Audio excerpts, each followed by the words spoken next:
This week, I have a great interview with Roger LaBine, tribal elder and water resources specialist for the Lac Vieux Desert band of Lake Superior, Chippewa in the Western UP. The state of Michigan has a state tree, the white pine, a state stone, the Petoskey stone, a state bird, the robin, a state fish, mammal, reptile, flower, fossil, and even a soil that are symbols of our beautiful state. Last year, one more was added. Manoomin, the Anishnaabe word for wild rice, became our state native grain. Manoomin is a sacred and important component to many wetlands and is of tremendous cultural significance to indigenous people. On November 29th of 2023, Governor Whitmer signed into law HB 4852, making Manoomin the official Michigan state native grain, which takes effect in February of this year. Roger LaBine was at that historic bill signing. Roger started advocating and fighting for protection of wild rice in Michigan 20 years ago when the tribe started restoration efforts on Lac Vieux Desert in 2003. The problem the Lac Vieux Desert tribe faced was that their wild rice beds are not on tribal lands, but on public waters, and since the wild rice had no protection, the tribe couldn't prosecute people who maliciously destroyed the rice beds they were trying to restore. Also, within the tribe, they have their own harvest regulations to help protect the grain from overharvest, but those regulations don't pertain to the public who can also harvest wild rice. So the tribe's restoration efforts had many setbacks. After the bill signing, I met with Roger to talk about what the new state status of Manoomin means to him and his restoration and conservation efforts.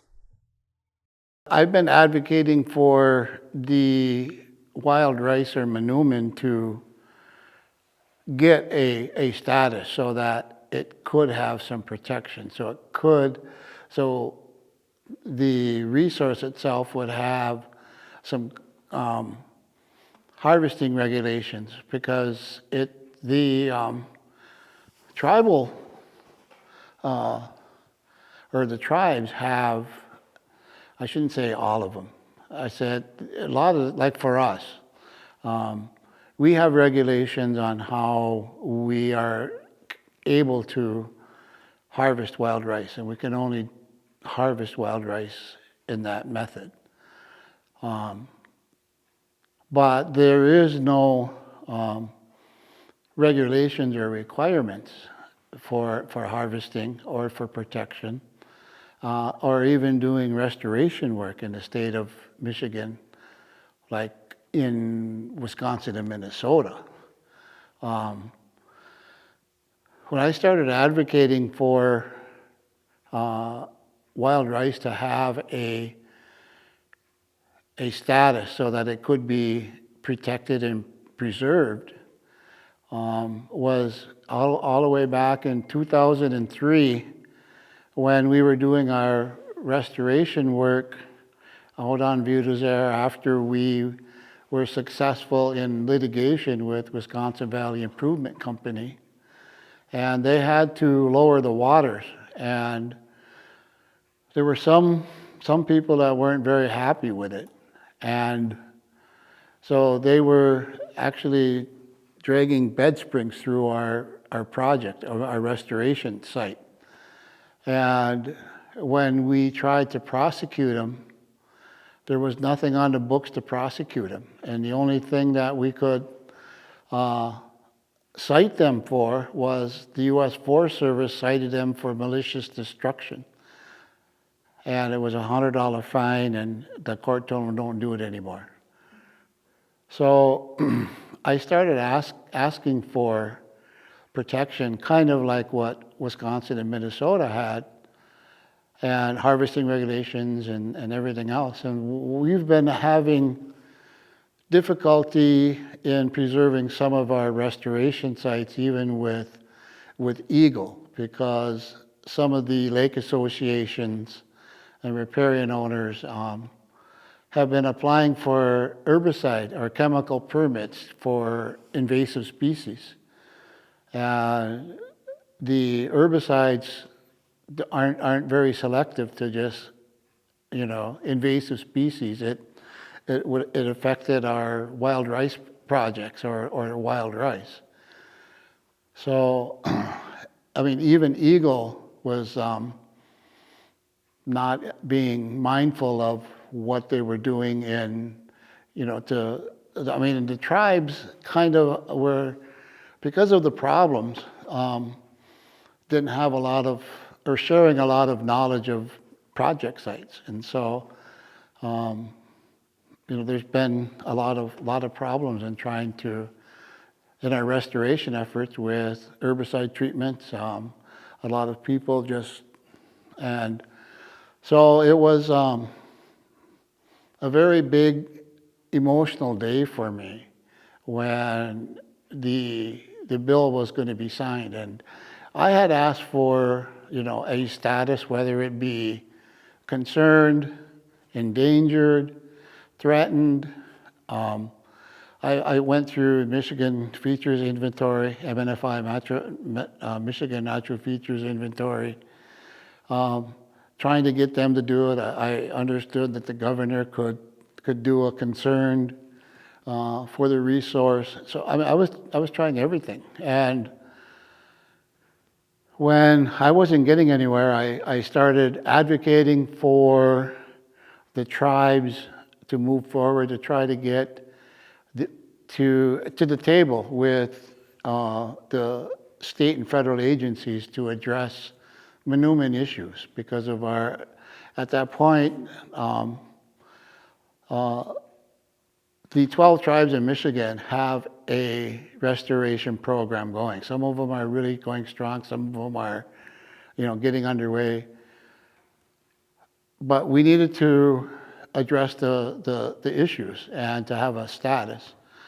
Because I wasn't getting anywhere, that we needed to sit down. And so 5 years ago, the Michigan Wild Rice Initiative was put in after a very close friend by the name of Jim Goodhart with the Great Lakes Water Division helped organize the first meeting 5 years ago. That was just before COVID. And so we started trying to address and trying to get this accomplished. And so when we started talking to the tribes and the people and the legislators, they came up with the idea to have the wild rice to become the Michigan State native grain. And so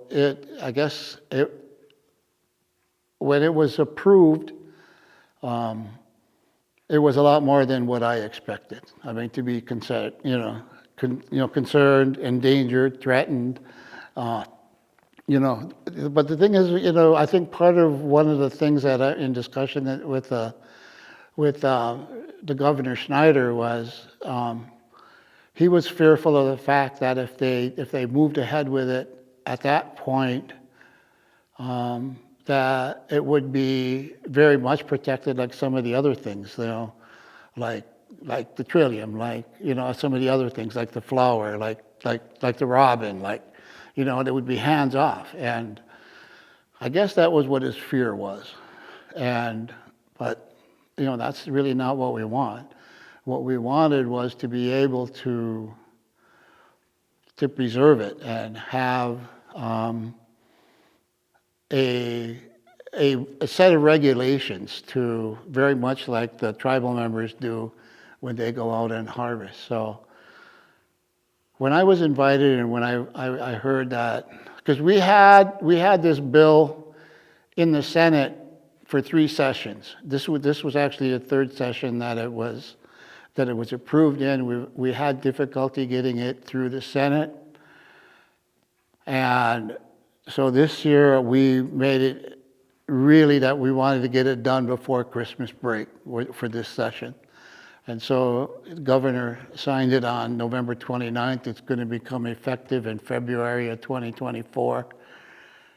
And so it was really a very emotional day for me to get that. after almost 2 decades of fighting for it. And so it was an honor to be sitting alongside her and Carrie, the representative who proposed it, to do that. So it was very comforting. It was an honor, and it was very emotional for me to participate in that signing of the bill. Today's Discover the UP podcast is brought to you by Big Valley Ford, Dodge Chrysler Jeep in Ewan, Michigan.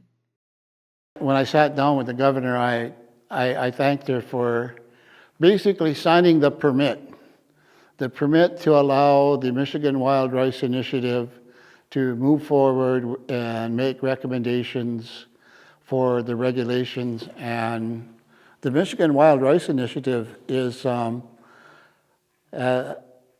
moving forward because they're before the bill was signed, we were doing what we call a stewardship document. It's a stewardship plan where the tribes and the state and federal agencies are going to be working together to accomplish getting that status and doing all that, and what some of the things that we needed to do, whether it be harvesting regulations, whether it be restoration efforts, and that. So the bill kind of fell in line is because the stewardship plan is going to be ready for disbursement and presenting to the general public, and there's going to be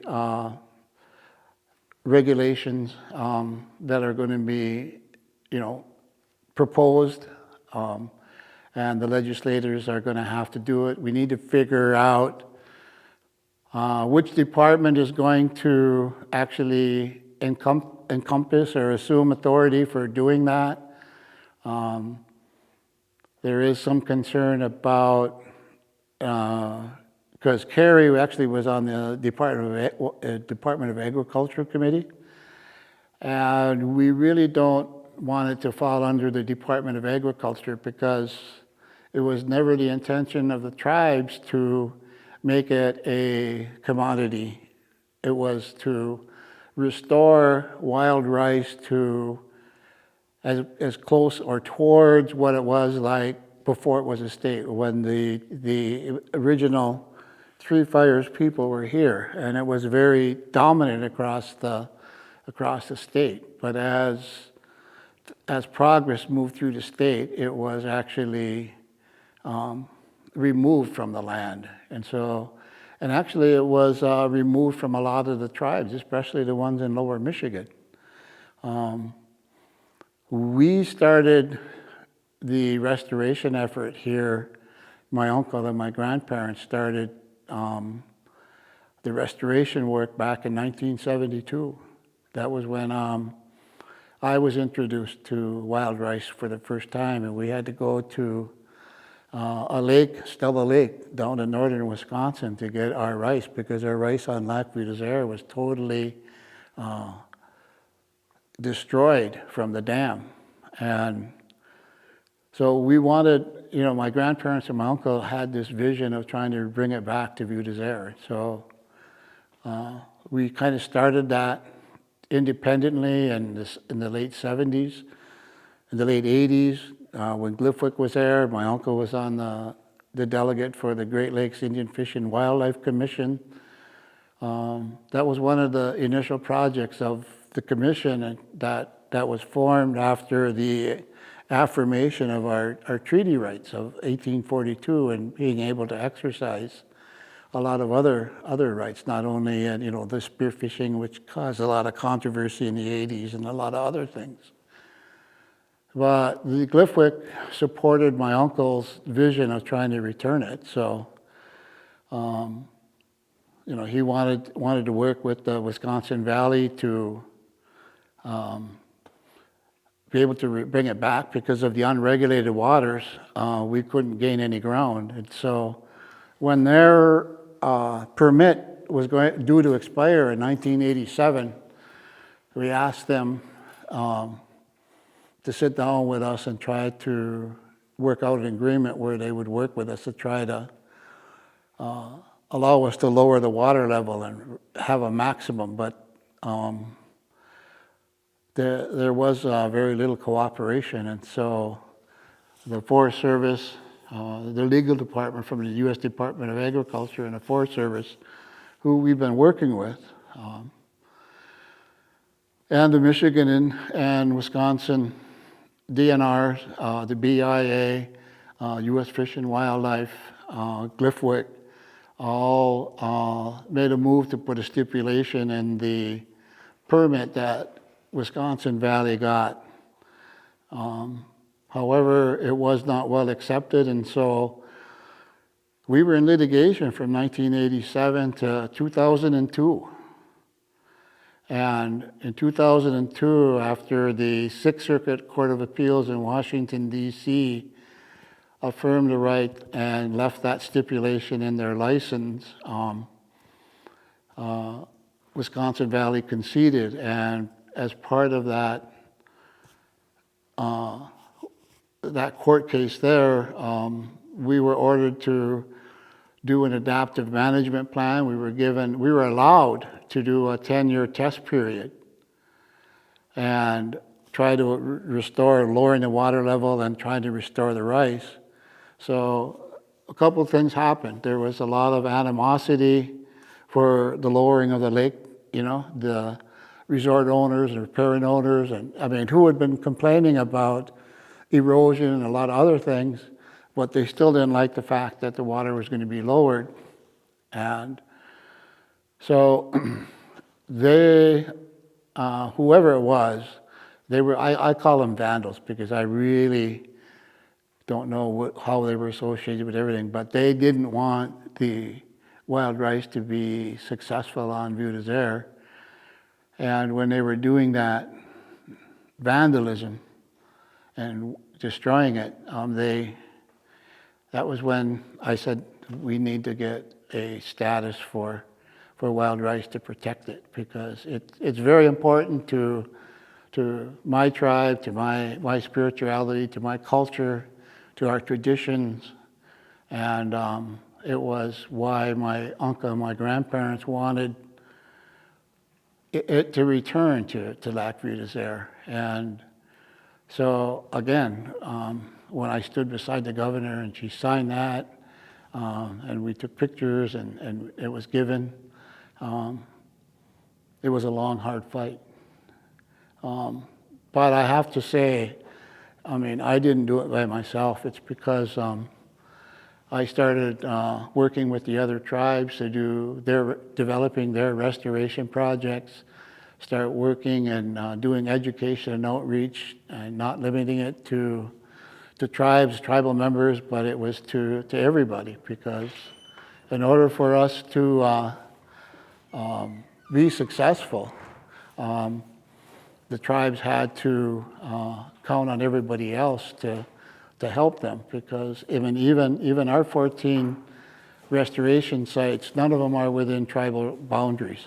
So we're actually doing it on general waters, public waters, and so any regulations we have as a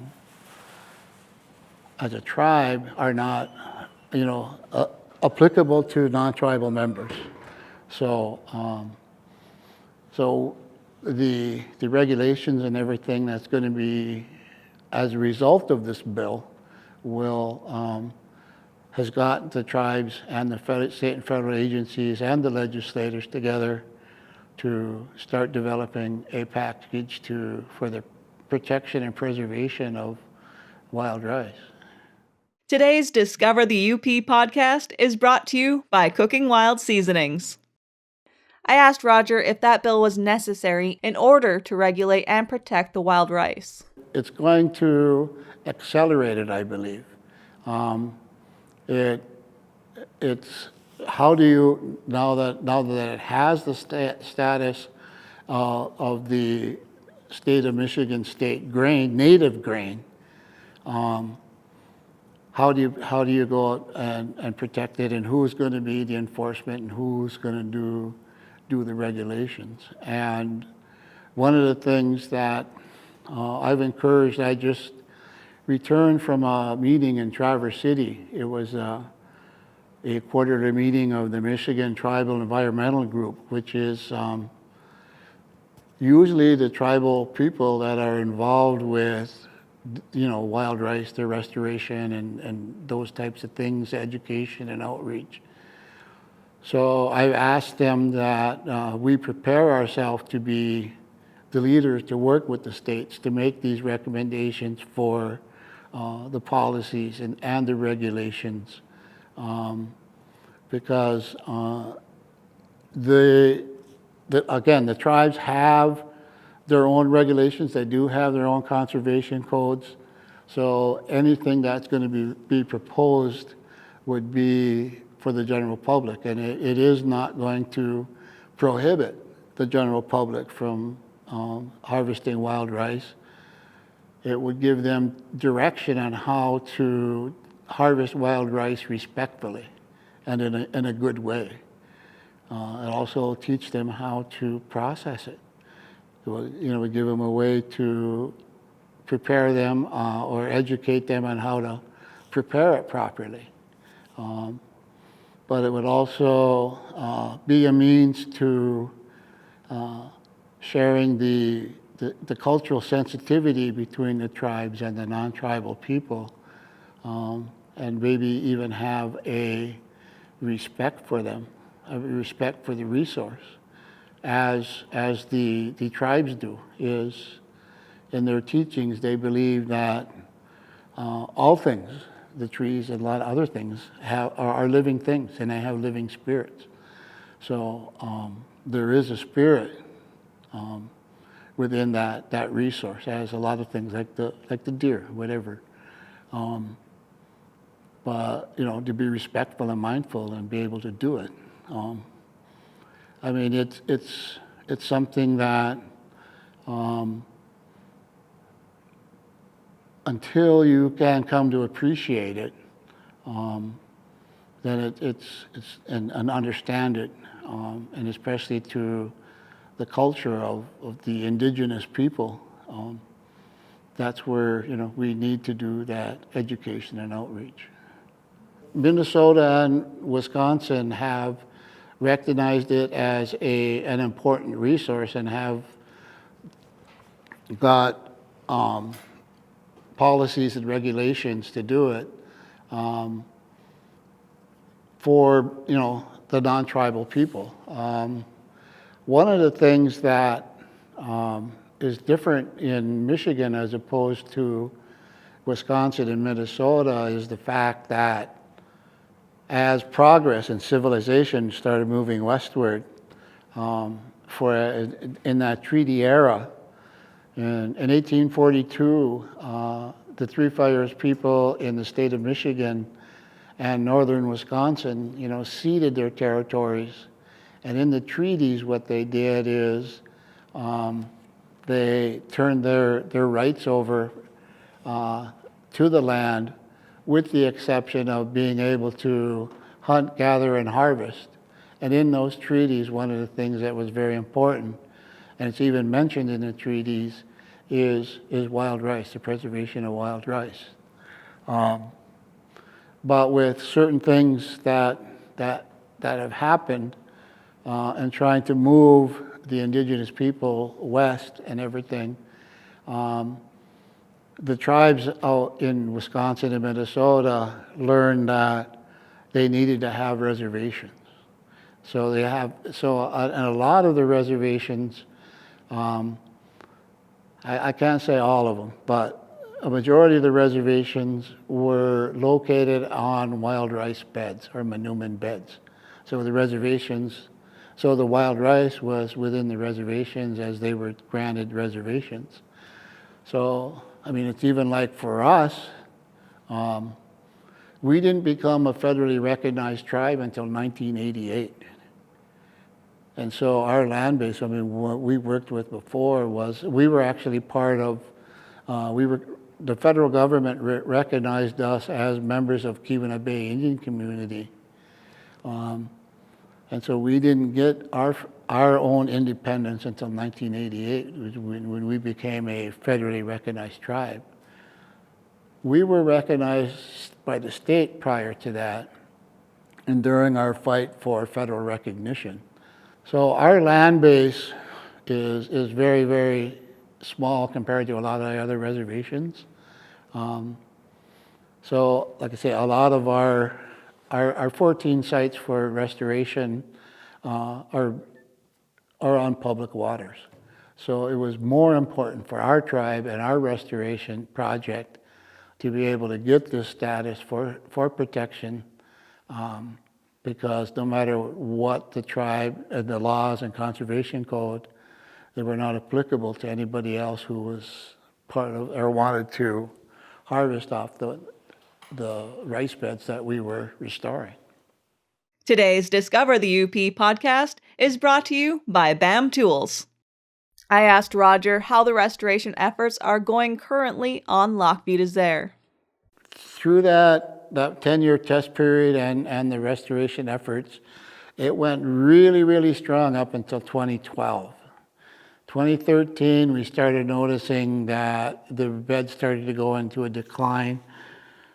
And so right now, the tribe is looking at trying to develop an adaptive management policies and trying to determine the impact of climate change and trying to determine what it can do to return the lake itself back into the habitat that it was when the wild rice flourished.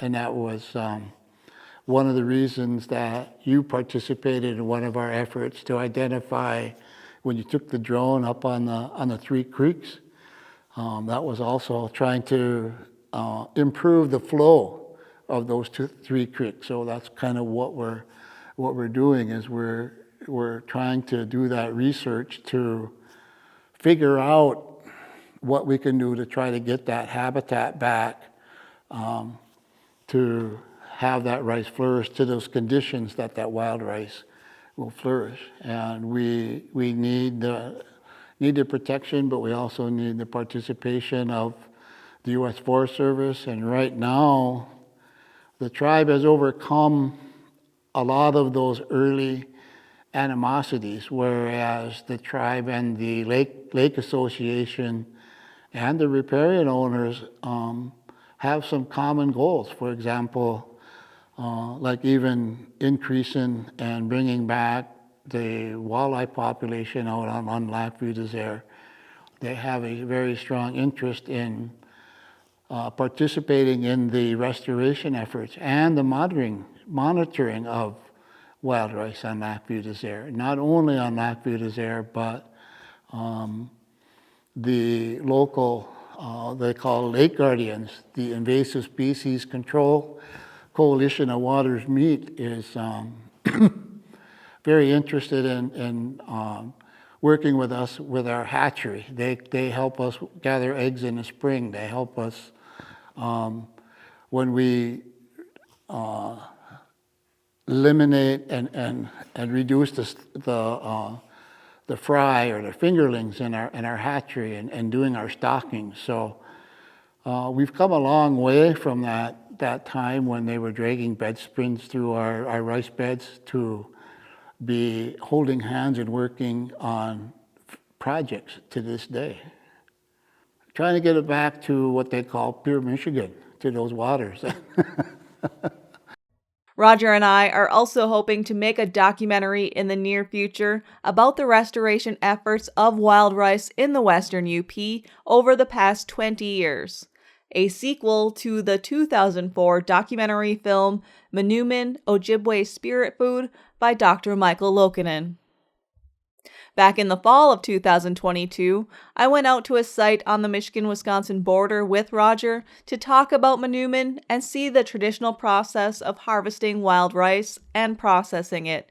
And you can find that story on my YouTube channel, Discover the UP. Thanks for listening, and stay tuned for future episodes of the Discover the UP podcast.